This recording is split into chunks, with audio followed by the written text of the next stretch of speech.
Now you're going to check a error engine code because these little buggers here, the Odyssey 2001 doesn't have the standard OBD2 port, so you've got two connectors there that you need an adapter to go to the OBD2 port to be able to connect it up, and I don't have that. So by jumping a wire there for those two, you can pull codes.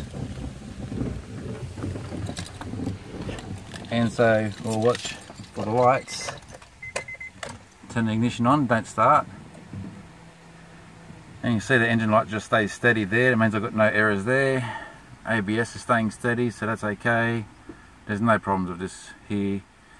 So I can't really show you an error code, but that's how you pull the codes. What I'd like to know is how to reset the codes. That I don't know.